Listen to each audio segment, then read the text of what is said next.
En este hermoso día soleado de la Ciudad de México, salimos del metro rumbo a la Basílica de Nuestra Señora de Guadalupe para constatar con nuestros propios ojos el evento extraordinario que cambió el rumbo de la historia, la imagen de Nuestra Señora de Guadalupe. Esta basílica es visitada por millones de peregrinos durante todo el año. Aquí se congregan gente de toda condición y estatus social. Todos vienen con el fin de ver de cerca esta imagen que encierra un misterio más sobre nuestra fe. Esa fe de sus creyentes que, a pesar de los cuestionamientos de los incrédulos, se fortalece aún más con el pasar del tiempo. ¿Qué tal, amigos? Yo soy el Padre Juan Rivas. Estamos aquí en la primera Basílica de Nuestra Señora de Guadalupe y vamos a hablar de este extraordinario suceso, las apariciones guadalupanas.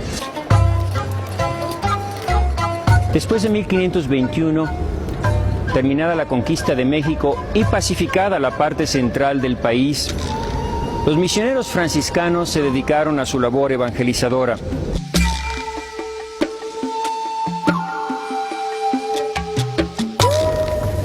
Y a pesar de sus muchos esfuerzos, los resultados fueron muy exiguos.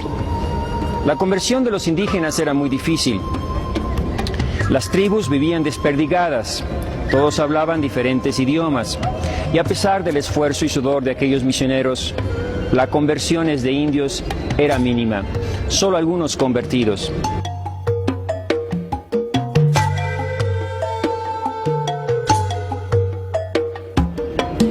Sin embargo, en 1531 sucede algo extraordinario y en los siguientes 10 años, es decir, de 1531 en adelante, se dan 8 millones de conversiones e indígenas bautizados. ¿A qué se debió este extraordinario suceso?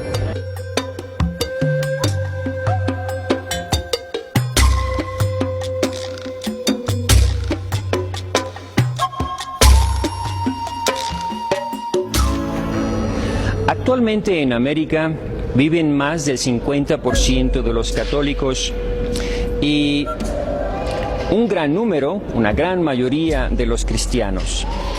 Recuerden que la evangelización comenzó en 1492, pero ¿podemos atribuir a esos pocos misioneros, a esos 12 misioneros, la gran conversión de todo un continente?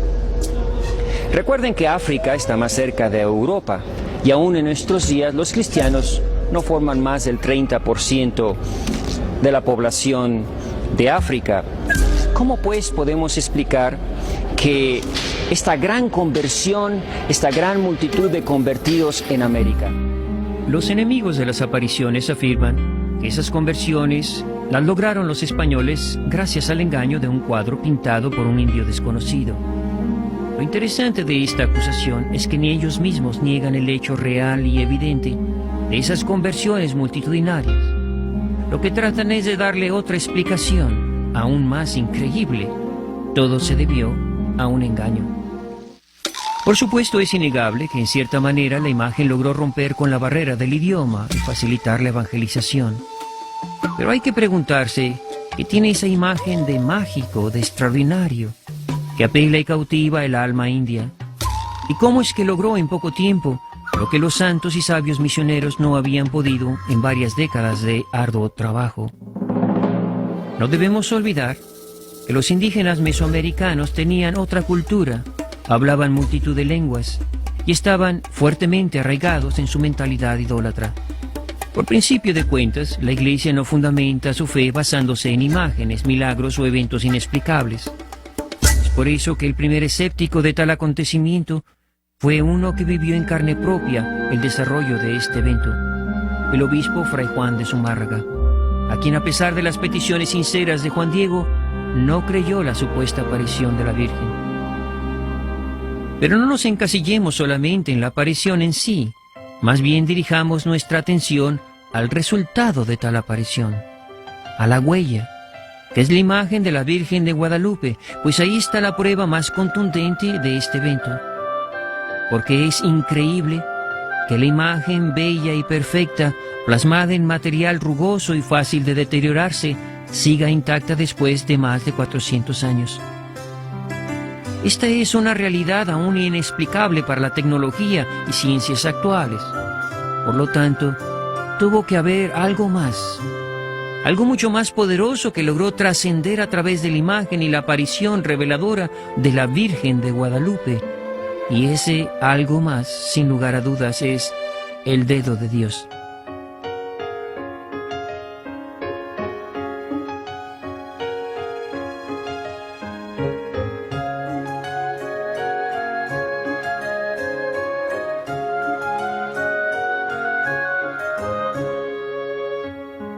Aún en esta era posmoderna y civilizada, la imagen de Guadalupe sigue atrayendo y cautivando, incluso convirtiendo a incrédulos.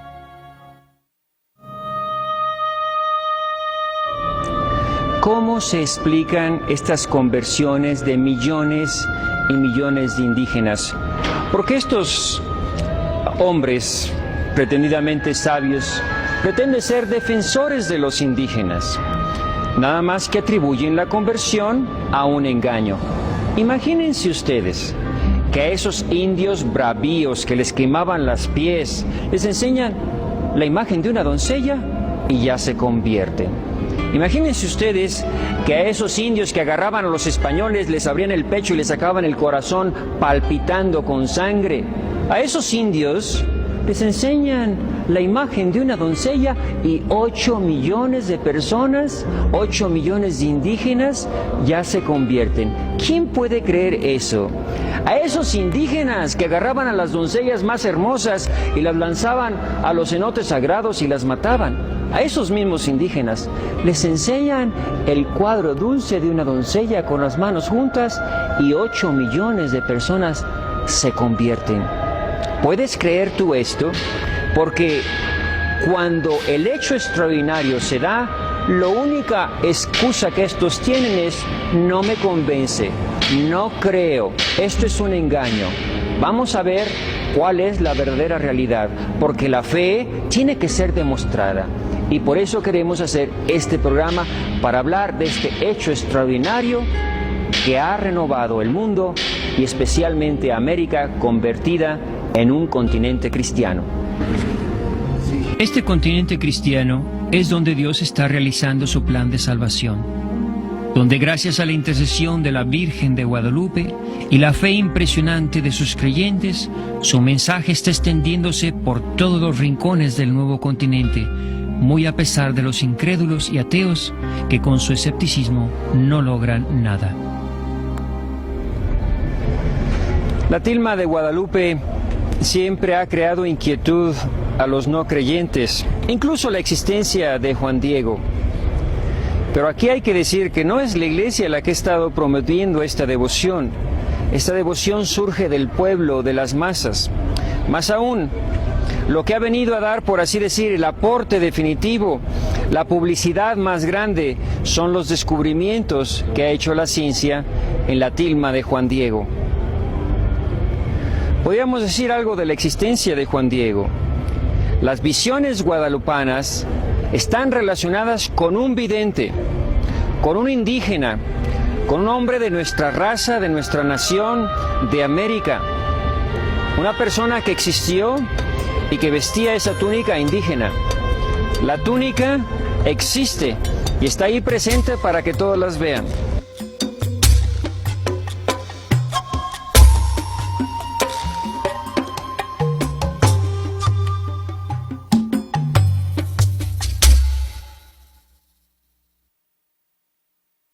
Nadie duda de la belleza de esta imagen.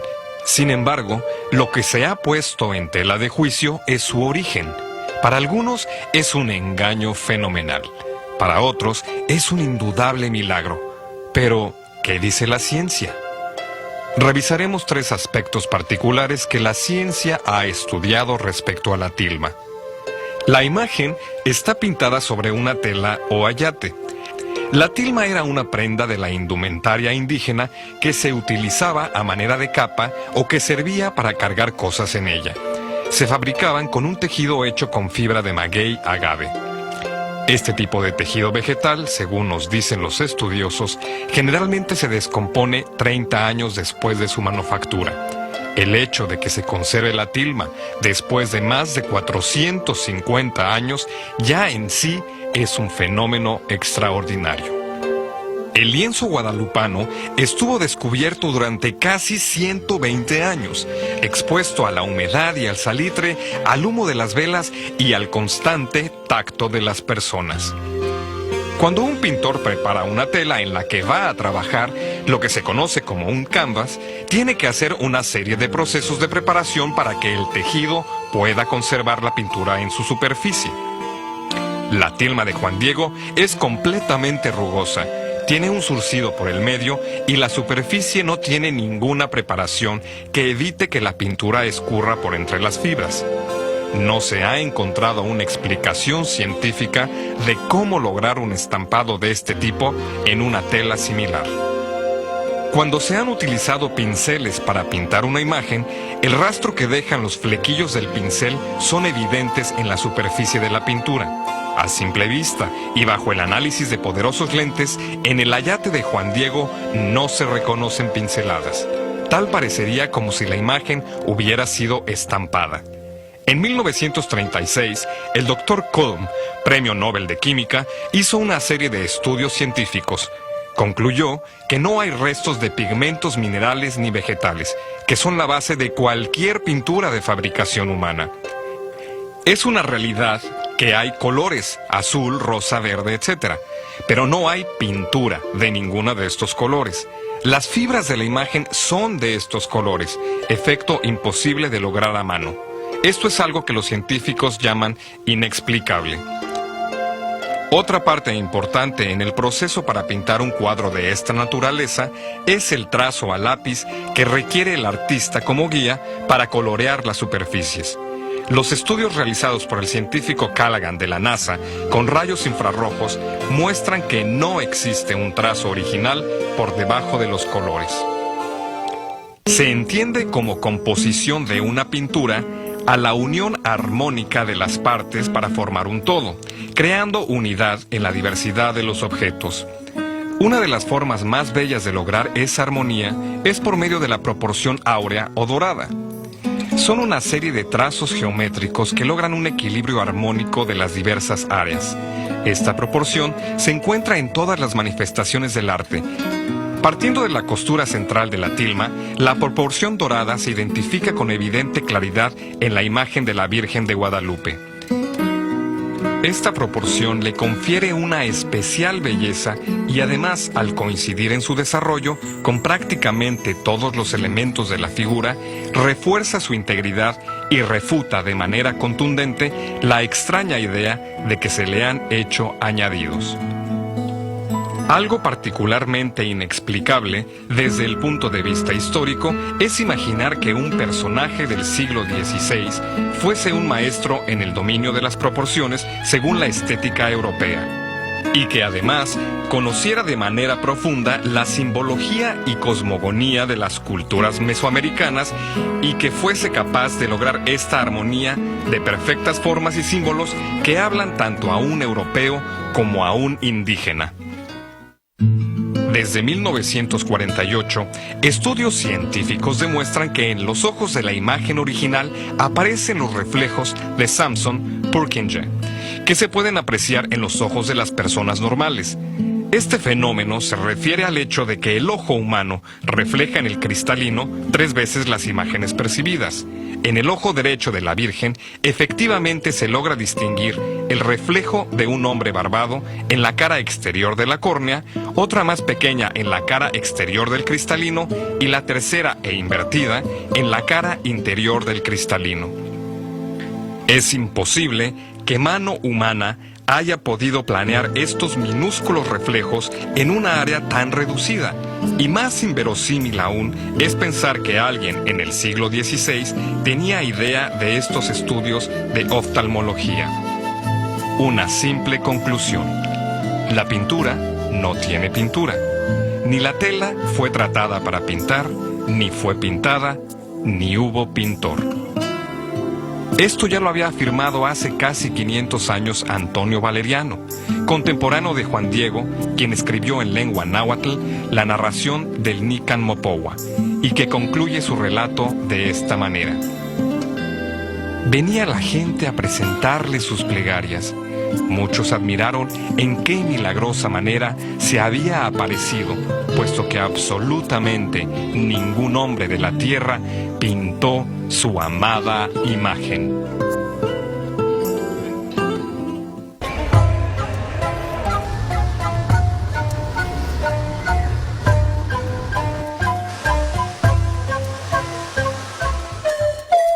Y realmente América es cristiana porque nada más nos basta mirar la cantidad de gente que va y viene en esta basílica y nos daremos cuenta de que la obra iniciada por la aparición de Nuestra Señora de Guadalupe es palpable y continúa creciendo a pesar de los años y sus detractores.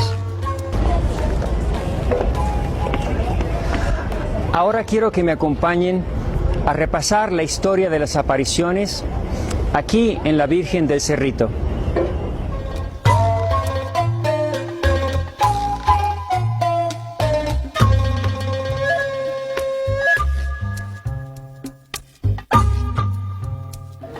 La historia de las apariciones de Juan Diego comienza un sábado por la mañana, cuando Juan Diego estaba ocupado en las cosas de Dios y se iba acercando a la montaña.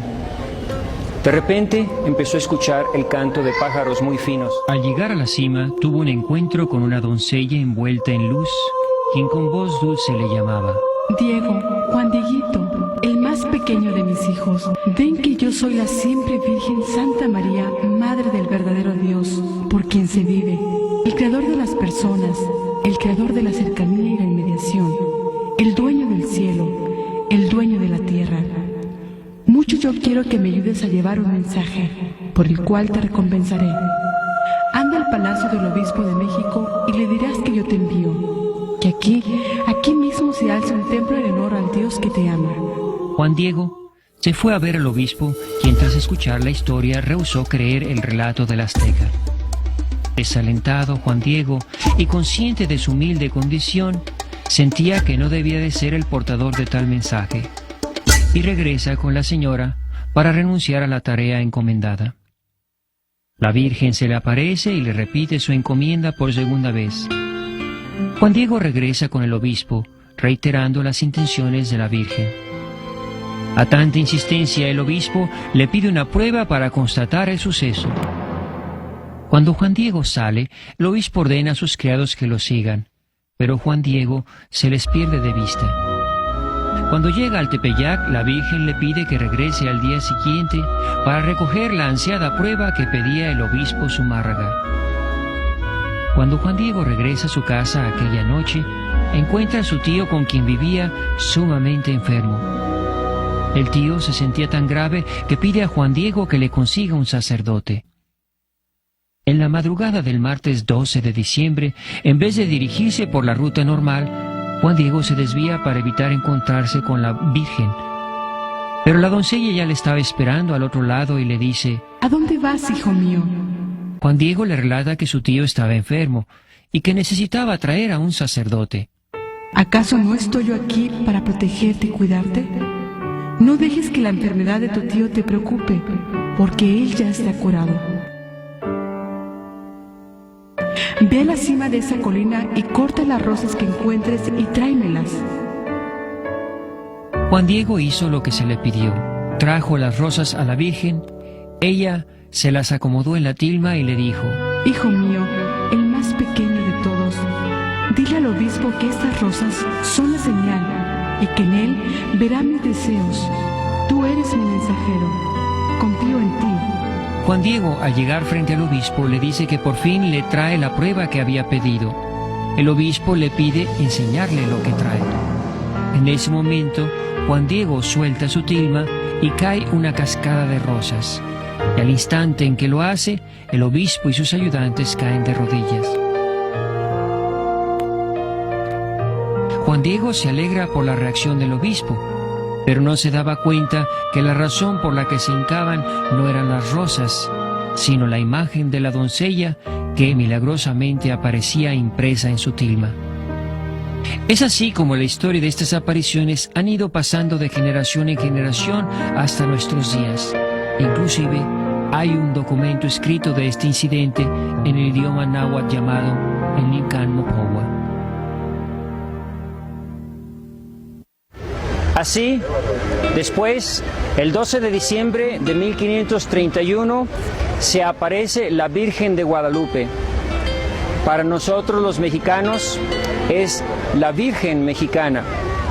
Pero es no solo eso, es la evangelizadora de América, la que viene a traer a Jesús en su seno, la Virgen embarazada, que viene a traer a Cristo. Cristo viene a nacer, y para nacer en América también quiso tener necesidad de una madre amorosa. Así, gracias a las apariciones guadalupanas, se da la conversión masiva de los indígenas a la verdadera fe cristiana. Y la idolatría que estaba tan arraigada en estas tribus tan dispersas y tan violentas desaparece y empiezan a creer en el verdadero Dios por quien se vive. Pero ahí no acaba la odisea guadalupana, sino por el contrario comienza. Hemos llegado a un tiempo en que América es verdaderamente cristiana y viene el Santo Padre a pedir a todos los mexicanos, a todos los americanos, que ayuden a su anciana madre, la Iglesia, y se comprometan verdaderamente en la nueva evangelización.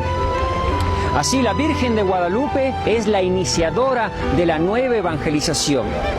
Y ella misma viene a hacernos una invitación a todos los cristianos, a todos los hombres de América, a comprometernos en la evangelización y recristianización, no solo de América, sino del mundo entero. En el tercer milenio de la evangelización, la Virgen de Guadalupe ocupa un lugar preponderante. Y los americanos, América desde Alaska hasta la Patagonia, se tiene que convertir en una América evangelizadora, la gran colaboradora de la nueva evangelización. Ese gran proyecto que lanza un gran apóstol, un gran enamorado de la Virgen María, Juan Pablo II, un papa mariano, un papa evangelizador, que no solo nos predica y nos dice que hay que salir a las calles, a las plazas, a los valles y a las montañas, sino que ese hombre mariano, enamorado de la Virgen de Guadalupe, también nos da ejemplo. Este es el mensaje para ustedes, queridos hermanos, aquí desde el Santuario Guadalupano. Vamos a trabajar con el estandarte de la Virgen Guadalupana por la evangelización del mundo.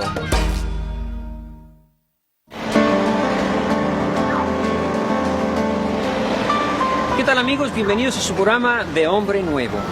En esta ocasión tenemos un programa muy especial para todos ustedes sobre la Virgen de Guadalupe, porque la Virgen de Guadalupe representa no una aparición más entre las muchas apariciones marianas, sino la aparición fulcro y símbolo de la nueva evangelización en América. Podemos decir que la Virgen de Guadalupe nos trae un nuevo evangelio, no en el sentido de que añada algo a su contenido, sino en el sentido de que Cristo, a través de la Virgen de Guadalupe, vuelve a nacer en América.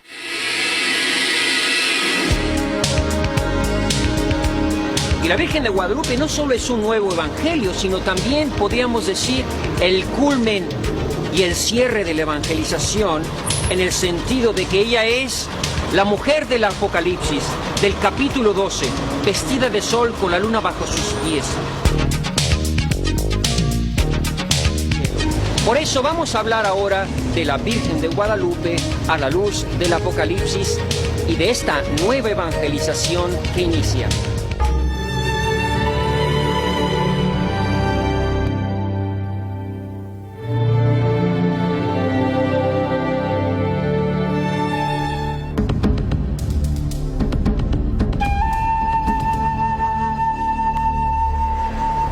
Cuando Jesucristo subió a los cielos, o más bien antes de subir a los cielos, encomendó a sus discípulos ir a predicar por todo el mundo hasta los confines de la tierra. Y en aquellos tiempos se creía que el fin de la tierra, la finis terrae, era la península celtíbera. Y Santiago, uno de los apóstoles, se dirigió hacia la península ibera y ahí comenzó a trabajar con aquel pueblo que era duro, difícil, y con mucho trabajo logró conseguir 8 discípulos. Fue en aquel tiempo, el 12 de octubre, cuando se le aparece la Virgen del Pilar, que en aquellos tiempos estaba todavía viva. Se le aparece y consuela a Santiago y lo anima, diciéndole que ella se va a quedar ahí, va a estar ahí hasta el fin de los tiempos, y lo va a sostener en su predicación.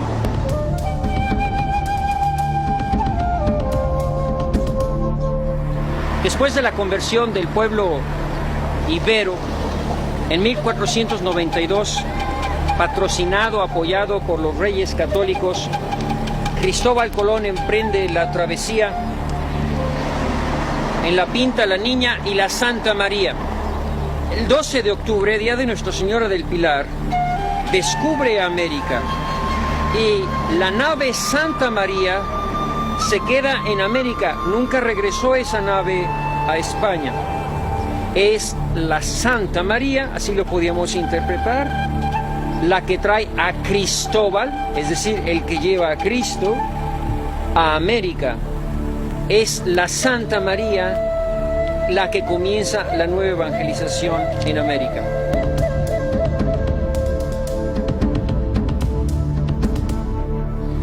Después del descubrimiento de América pasaron casi 30 años de luchas y batallas contra aquel pueblo idólatra, fuertemente arraigado en el culto a la serpiente y a sus dioses.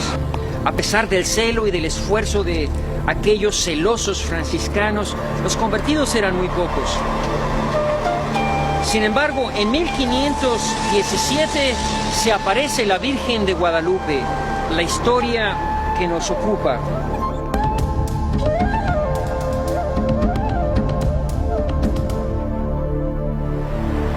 Los aztecas tenían 2 dioses principales, la luna y el sol.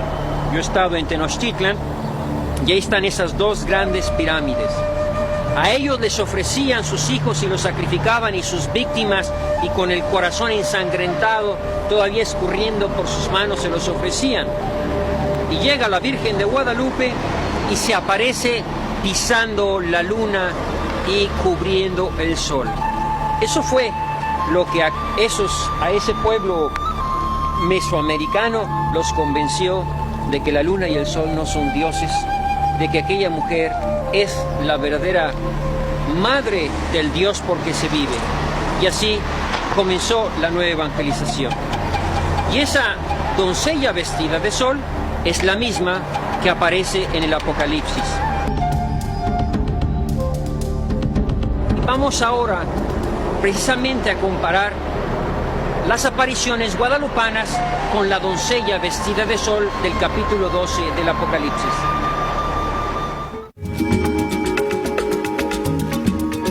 Primero veamos algunas coincidencias que, si ustedes quieren, son poco relevantes.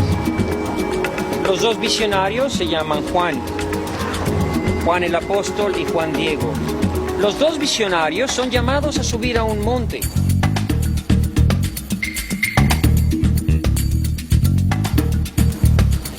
Los 2 visionarios ven a esa doncella, a una mujer vestida de luz.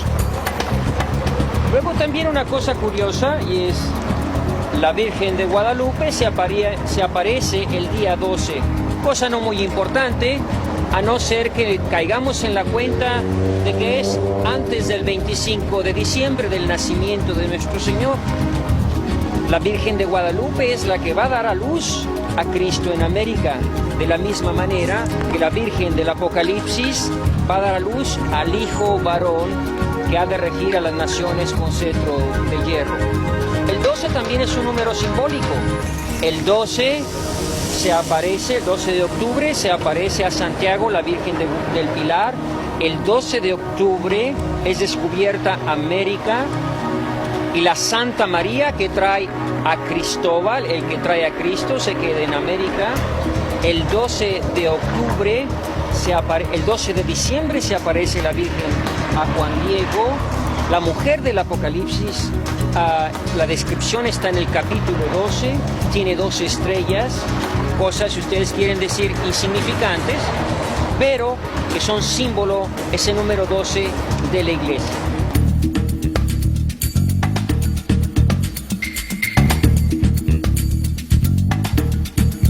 La Virgen de Guadalupe es la mujer que tiene en su seno a Jesús el Señor. Ella misma es el arca de Dios. Ella le pide a Juan Diego que le construya un templo para mostrar a Dios.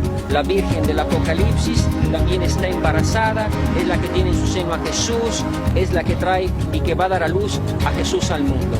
Como ven, coincidencias, si ustedes quieren, un poco irrelevantes, pero que nos hablan de esa Virgen que nos trae a Cristo y con ella la nueva evangelización. Si leemos el Nican Mopohua, la versión más antigua que poseemos de las apariciones, nos damos cuenta cómo la descripción que se hace de la aparición es muy semejante a la escritura apocalíptica que escribe San Juan. Por ejemplo, el Nican Mopohua describe la visión de esta manera. Su vestido relucía como el sol, como que reverberaba, y la piedra, el risco en el que estaba de pie, como que lanzaba rayos. El resplandor de ella era como de piedras preciosas, como ajorca.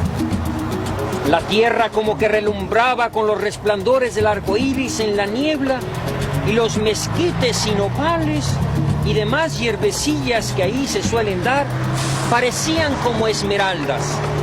Como turquesa aparecía su follaje, y su tronco, sus espinas, sus aguates relucían como el oro. Y en el Apocalipsis también se describe las visiones. El apóstol describe sus visiones de esta manera. Vi un trono que estaba erigido en el cielo. El que estaba sentado era de aspecto semejante al jaspe y a la cornalina, y un arco iris alrededor del trono de aspecto semejante a la esmeralda. Como ven ustedes, en las dos visiones se habla de una fiesta de luz, de piedras preciosas, de oro, de plata. Todo brilla, todo es iluminado. Esta es la semejanza muy relevante que aparece tanto en la descripción de las visiones guadalupanas como en el Apocalipsis. Estábamos pasando por aquí, por el centro de Los Ángeles, y nos encontramos esta imagen preciosa de la Virgen de Guadalupe. En este lugar, verdaderamente, el pintor se merece un premio porque refleja realmente lo que es la Virgen de Guadalupe. Y dos cosas nos llaman la atención. Sus manos juntas, apuntando hacia arriba, recordándonos las cosas de Dios que no se nos deben olvidar. Esas manos que nos recuerdan que tenemos un Dios por el que se vive, un Dios que cuida de nosotros. Y por otro lado, la mirada dulce, complaciente de la Virgen, también representada en ese rostro que nos recuerda que todos los cristianos, que todos los hispanos, tenemos una madre que intercede por nosotros, que se acuerda de nuestras necesidades y que implora al Dios del cielo por nuestra salvación.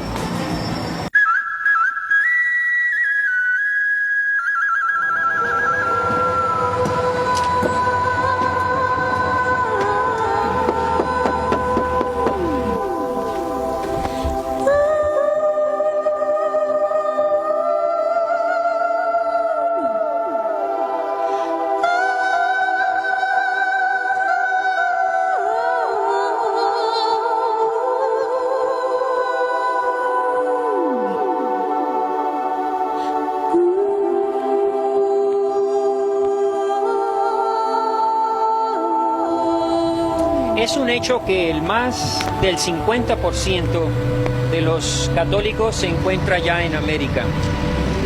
Y esto se lo debemos a esos misioneros franciscanos, a esa madre iglesia que desde Europa nos mandó lo mejor de sus hijos. esos misioneros que fueron fundando todas estas misiones. Yo me encuentro en California, y California en la parte donde es Estados Unidos. Pero nadie puede arrancar estos hechos históricos, porque estos misioneros dejaron fundados las ciudades, los pueblos y toda una civilización. San Diego, San Juan Capistrano, San Gabriel y hasta más allá de San Francisco. Esto fue lo que estos misioneros hicieron, ayudando a los pueblos, sacándolos de la idolatría y enseñándoles la fe. Pero nosotros ya hemos crecido, eso ya sucedió hace muchos tiempos, y dejamos de ser niños en brazos en la fe. Ahora es necesario que nosotros respondamos y ayudemos a nuestra madre iglesia, que está perdiendo la fe en Europa y donde las iglesias se están convirtiendo en museos. Es conveniente que ahora nosotros nos convirtamos en evangelizadores, en misioneros, que sepamos dar razón de nuestra esperanza, más aún, que respondamos al reto de la nueva evangelización.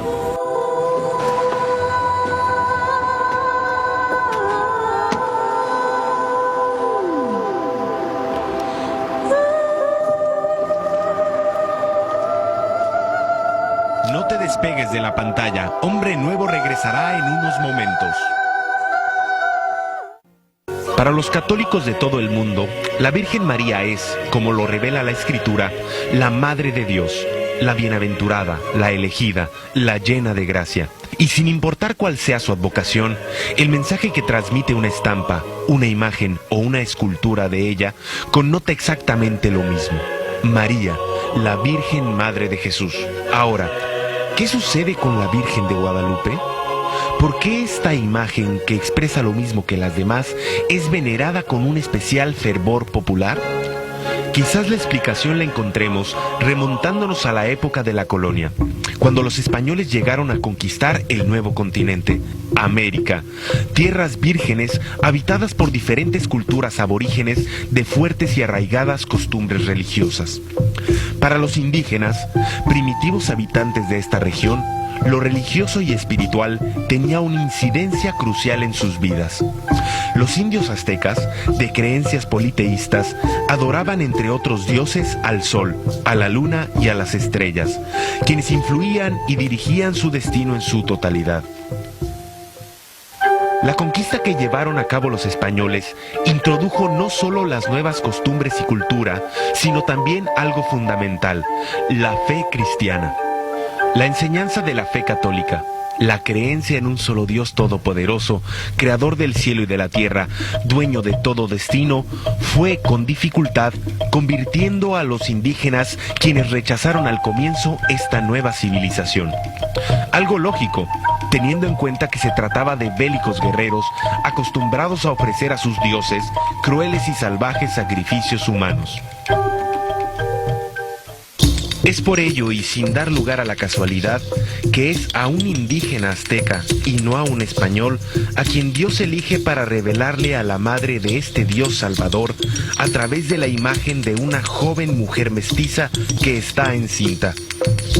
Desde entonces y hasta nuestros días, el pueblo mexicano manifiesta un peculiar fervor y devoción por esta imagen, a la que sienten propia y familiar, grabando a fuego en su propio corazón la frase que ella misma pronunció a Juan Diego el día de su aparición. In Ixquich no te tlazotlalis, no tech inicnotlalis. ¿Acaso no estoy yo aquí que soy tu madre? Actualmente, los descendientes de aquellas comunidades indígenas festejan en las celebraciones religiosas las costumbres de sus ancestros y en honor a su madre reviven con típicas vestimentas los ritos y bailes tradicionales. Como dice un conocido dicho popular, en México no todos son cristianos, pero sí guadalupanos. Este es sin duda el rasgo distintivo del fervor y devoción a la Virgen Mestiza del Tepeyac. Su Santidad Juan Pablo II, en su más reciente visita a la Basílica de Guadalupe en la Ciudad de México en 1999, consagró el continente americano a la Madre de Dios y estableció como festividad litúrgica el día 12 de diciembre en honor a la Virgen de Guadalupe, reina y emperatriz de las Américas, patrona de la nueva evangelización.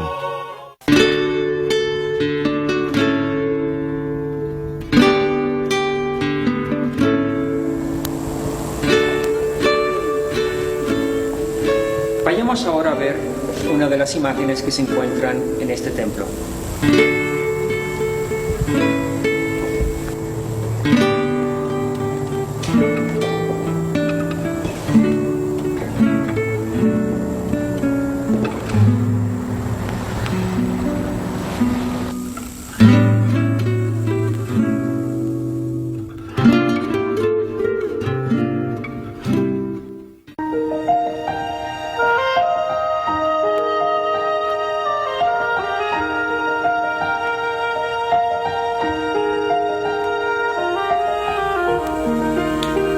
Hemos venido a este templo para ver algunas otras similitudes entre el Apocalipsis y la imagen impresa en el ayate de Juan Diego. Lo primero que ven y que no se nota muchas veces son las nubes alrededor. Es el cielo que se está abriendo. Es una señal en el cielo. Es la mujer que es a la vez el arca porque tiene en su seno al Señor. Es una señal de salvación porque nos anuncia a ese Cristo que viene a evangelizar al mundo, que viene a América. Es la doncella vestida de sol, como lo describe San Juan, con la luna bajo sus pies. Y dice el Evangelio, es una corona de 2 estrellas sobre su cabeza. La Virgen de Guadalupe no tiene corona, pero la mujer y la Virgen son tipo, son modelo de lo que es la iglesia. Así como la iglesia nos da a luz a Cristo, nos hace hijos de Dios, así la Virgen María, ella es la madre del Hijo de Dios, la que nos trae a Jesús. La iglesia es, por así decir, como un seno que nos trae a Jesús a América. Y aunque no tenga la corona, ella representa a la iglesia, las 12 estrellas, los 12 apóstoles, y tiene su manto, un manto real, en señal de que es reina. Y si la corona le falta, ya se ocupará el Rey de Reyes de ponérsela. Después vemos el sol, ya lo dijimos, vemos la luna, vemos las estrellas, vemos las nubes. Esta es una fiesta de luz. Todas, como si todas las luces del cielo se juntaran para decirnos Dios, para comunicarnos Dios un mensaje. Esto es algo importante. La Virgen María está cubierta de la luz. ¿Y quién es la luz? Es Dios mismo. La luz del mundo es Jesucristo. Es esa doncella vestida de luz la que nos trae la luz al mundo, la luz a América.